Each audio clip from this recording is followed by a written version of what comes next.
اليوم بغيت نهضر معاكم على واحد الحاجة كنديروها كاملين بلا ما نشعروا. تخيل معايا واحد كيسقط في امتحان، اول حاجة كطيح عليه هي الاستاذ حقرني او الاسئلة كانت صعيبة. واحد كيتفارق مع مرتو كيقول هي اللي مسمومة. واحد المشروع كيفشل نقولوا السوق ميت ولا ضربونا بالعين. علاش ديما كاين طرف اخر هو السبب؟ علاش صعيب علينا نوقفوا قدام المراية ونقولوا انا اللي قصرت؟ ماشي باش نجلدوا ذاتنا، ولكن باش نفهموا هاد الفخ اللي كينصبوا لينا الدماغ ديالنا، وكيفاش نخرجوا باش ننجحوا بصح.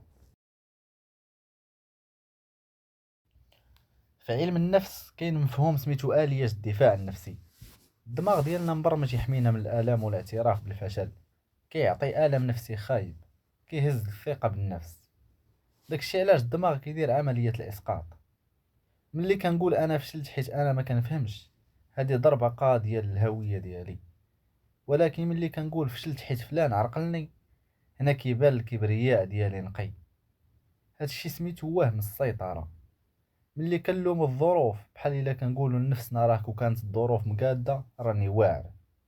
هاد التخدير كيخلينا نعسو مرتاحين، ولكن كيخلينا في بلايصنا.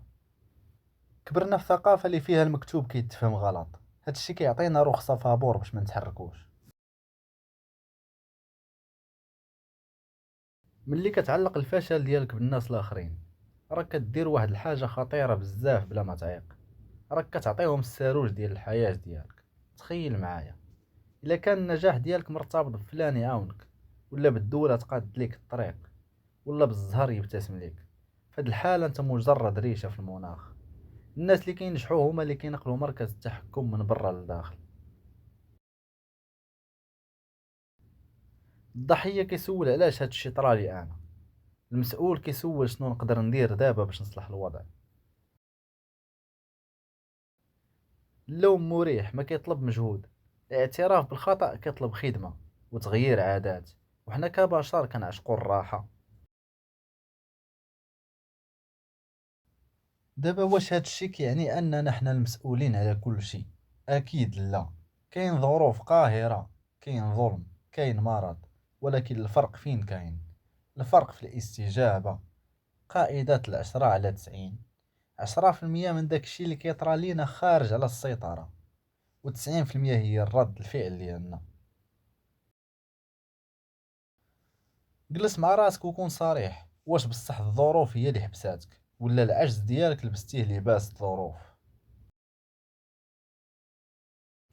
الفشل ماشي عدو، هو معلومات. ملي كتفشل راك عرفتي طريقة وحدة ما خداماش. ملي كتلصق الفشل في غيرك، راك كتضيع على راسك ديك المعلومة وما كتعلم والو. في الختام بغيت نقول ليك، لوم الآخرين هو مخدر كيسكن الآلام، ولكن ما كيداويش المرض. نهار غتقرر تبدا تحمل مسؤولية حياتك بنسبة 100%، هذاك هو النهار اللي غتبدا فيه الحرية ديالك بصح. ما تخليش حياتك قصة كيكتبوها الآخرين وانت غير كومبارس فيها. كون انت هو الكاتب، حتى لو كانت البداية صعيبة. شكرا حيت سمعتي، وفكر مزيان شنو هي الحاجة اللي كنتي كتلوم عليها الناس اليوم، ومستعد تبدا تغيرها لراسك غدا.